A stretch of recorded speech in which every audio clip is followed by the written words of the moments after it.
Now we are starting with the Laplace transform. Fourier transform represents the continuous time signals in terms of complex sinusoidals e power j omega t. Laplace transform represents the continuous time signals in terms of the complex exponentials e power minus st. Uh, Laplace transform can be used to analyze the signals or functions which are even not even absolutely integrable. Uh, Laplace transform is used to apply the analysis of unstable systems also. The types of Laplace transform are two. First one is bilateral or two-sided Laplace transform. Second one is unilateral or one-sided Laplace transform. What is a Laplace transform?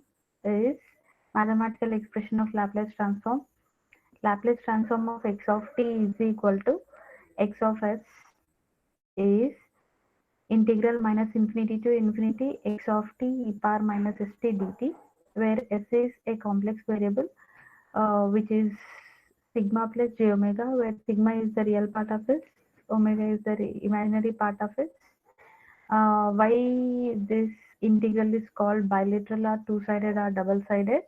Because it is taking the limits from minus infinity to infinity. Because of that reason, you can call this Laplace transform as bilateral or two-sided or double-sided Laplace transform. Laplace transform pair is going to form between the x of t and x of s. By applying the Laplace transform to x of t, you'll get the x of s. By applying the inverse Laplace transform of x of s, we'll get the x of t. So the second Laplace transform, that is unilateral Laplace transform, is uh, by the formula that is which is equal to 0 to infinity x of t into e power minus st dt. This Laplace transform is mainly used for the analysis of causal signals, and unilateral Laplace transform is also used in the analysis of networks and solving the differential equations. So till now we discussed Laplace transform and its type. The inverse Laplace transform is given by the formula x of t is equal to 1 by 2 pi j. 1 by x of t is equal to 1 by 2 pi j integral sigma minus j infinity to sigma plus j infinity x of s into e power st ds. Uh, Inverse Laplace transform, without using this formula, you can even apply the partial partial fraction expansion method.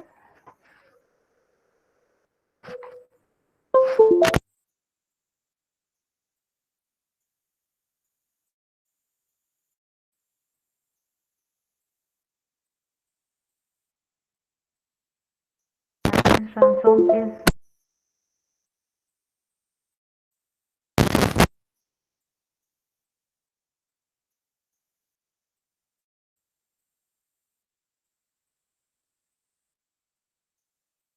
to infinity x of t e power j omega t e power minus j omega t dt, and by using the one of the Dirichlet condition, Fourier transform can be calculated only if x of t, only if the given time domain signal is absolutely integrable, which is represented by the expression 2, that is minus infinity to infinity mod of x of t dt should be less than infinity. Um, and consider the Laplace transform of x of s is equal to minus infinity to infinity x of t e power minus s is replaced by sigma plus j omega. Um, by just separating the real part and imaginary part, uh, you are going to get the expression which is very similar to the Fourier minus sigma t. So the relation of Fourier transform and is Laplace transform of x of t is equal to Fourier transform of x of t into e power minus sigma t.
e power minus, where u of t is equal to its a unit step signal and this function is equal to 1 from 0 to infinity. Because of that reason your limits are changed to 0 to infinity.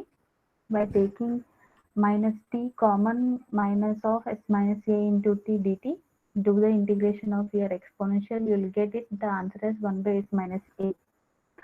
After getting the Laplace transform answer, ROC is going to be calculated based on the poles. S minus a should be greater than 0. For that reason, we are going to get the real part of s should be greater than a, where a is the pole, positive pole. And how to draw the ROC for e power at u of t is a is a positive quantity, so try to represent after 0 and draw a line which is parallel to j omega axis and your real than a. So after a, whichever the values are there, it's covered the ROC of the given signal e power 8 into u of t. And try to remember, if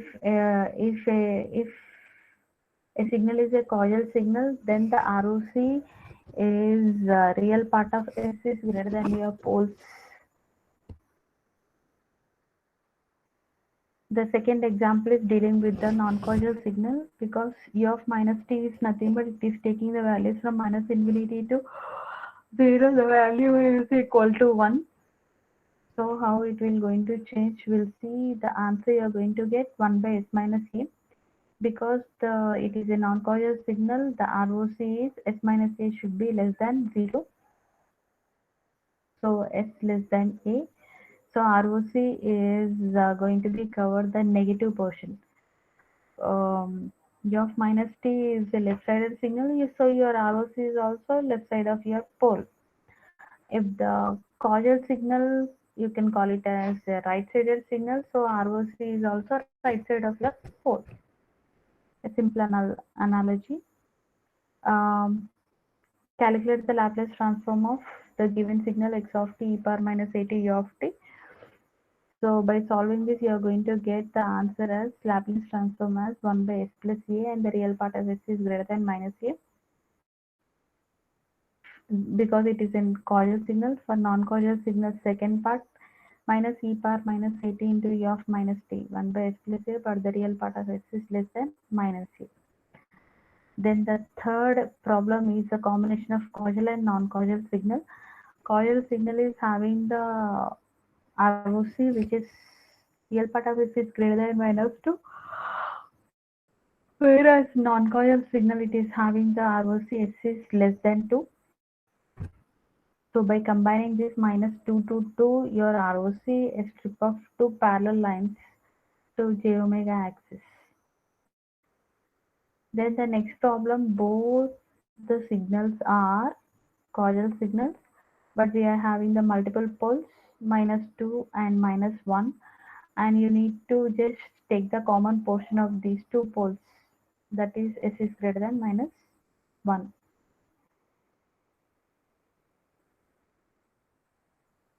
With this I complete the session.